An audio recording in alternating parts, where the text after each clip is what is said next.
My new Maps app found a shortcut, and my death date.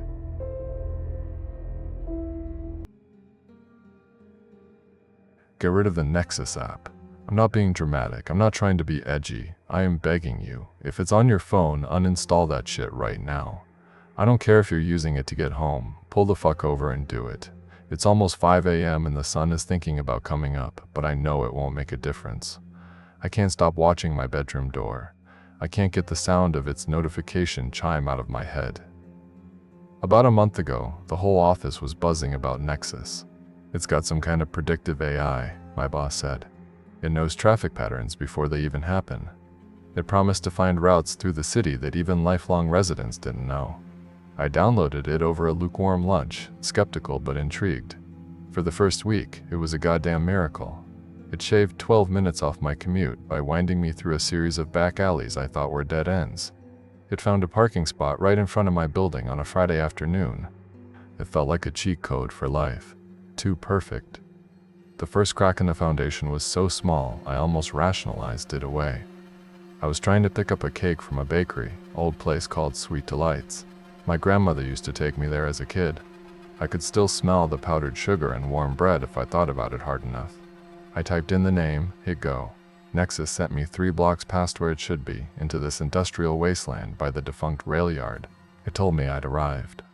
My phone screen showed a quaint, warmly lit storefront, 5 stars, glowing reviews. Best cannoli in the state.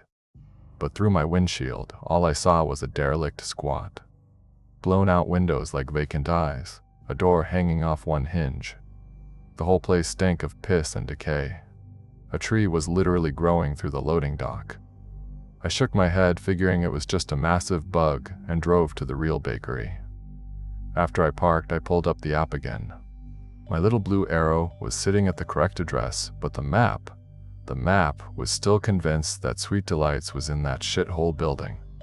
For whatever reason, I took a picture of my phone screen with the map overlaying the real world.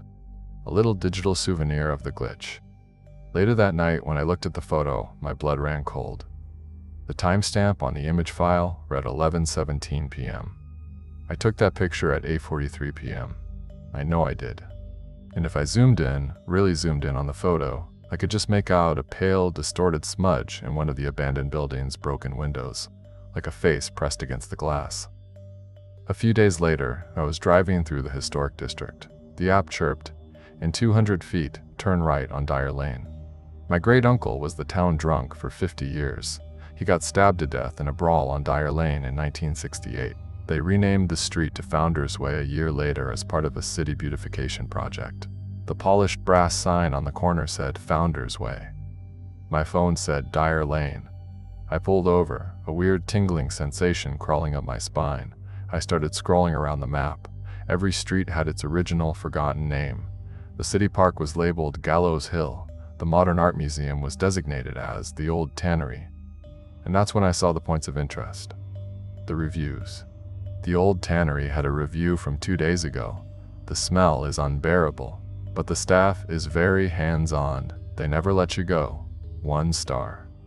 Gallows Hill had one from that morning.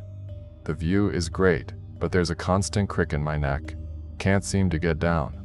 My sister Anya told me to delete it. She said it was some tasteless, augmented reality game. An art project by some goth kid at the local college. I should have listened. Christ, I should have fucking listened. Last night, I was driving home from a friend's place. Took the winding country roads to avoid a pileup on the interstate.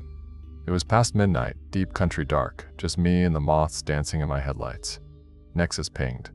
A faster route, it said. A left turn onto County Road 1113.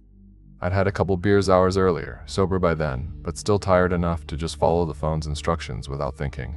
The oaks and pines crowded in, their branches knitting together overhead, swallowing the moonlight.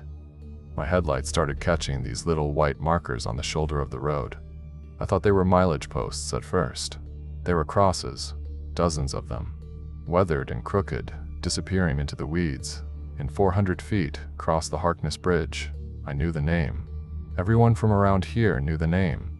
October 23, 1979. The old wooden Harkness Bridge wasn't rated for the weight of the logging truck that tried to cross it during a harvest festival. It went down. A station wagon went down with it. The Kovac family. Parents, 2 daughters, and their little boy. They only ever found 4 of them. My foot slammed the brake pedal to the floor. The tires screamed and my car slewed sideways, stopping with a jolt. My high beams cut through the darkness and illuminated nothing.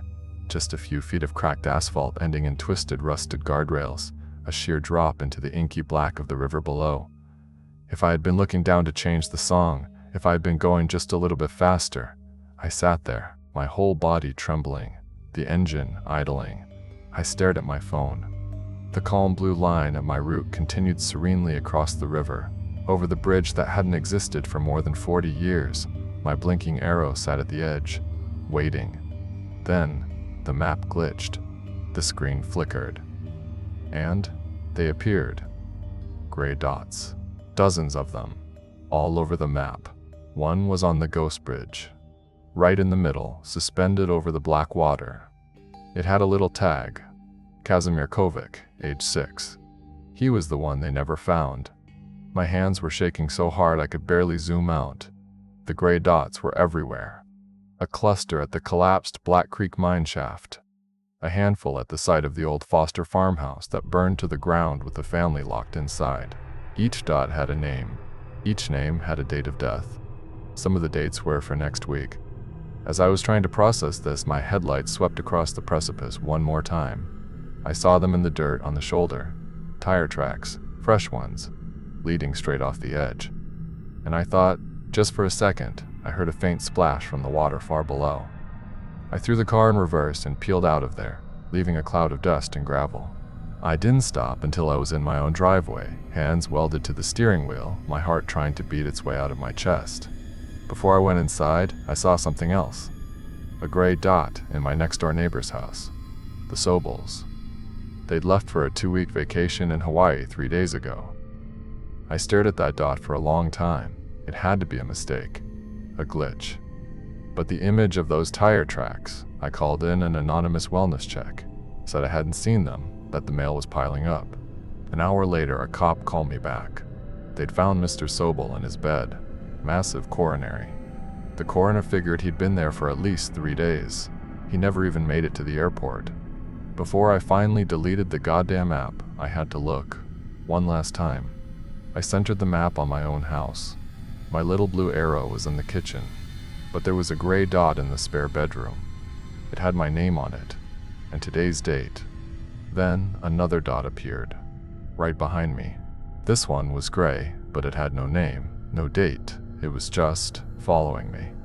As I walked from the kitchen to the living room, it mirrored my movements, getting closer. I screamed and deleted the app, then did a full factory reset on my phone. I took the SIM card out and threw the phone into the storm drain at the end of my street. The relief was immense, but it only lasted a minute. My smart speaker on the counter crackled to life. That same cheerful, synthesized female voice filled my kitchen, recalculating. I ripped its plug from the wall. Then my TV turned on by itself, bathing the room in a cold blue light. It was showing the Nexus map of my house. I watched, paralyzed, as the unnamed gray dot surged forward and merged with my blue arrow. My icon flickered for a second, then turned a dead, permanent gray. That's when I ran in here, to my office, to my laptop. The only thing not connected. I had to write this, to warn someone, anyone. But Nexus was already here. The application icon was sitting right in the middle of my desktop. The map is open. It zoomed in on my office. The gray dot with my name on it isn't in the spare bedroom anymore. It's right here, with me. Timestamp 5:03 a.m. My clock says 5:02. Something is at my office door. It's making a noise. A wet dragging sound, like something that's been pulled out of a river. The doorknob is turning. It's not making a clicking sound. It sounds like a corrupted audio file, a digital scree.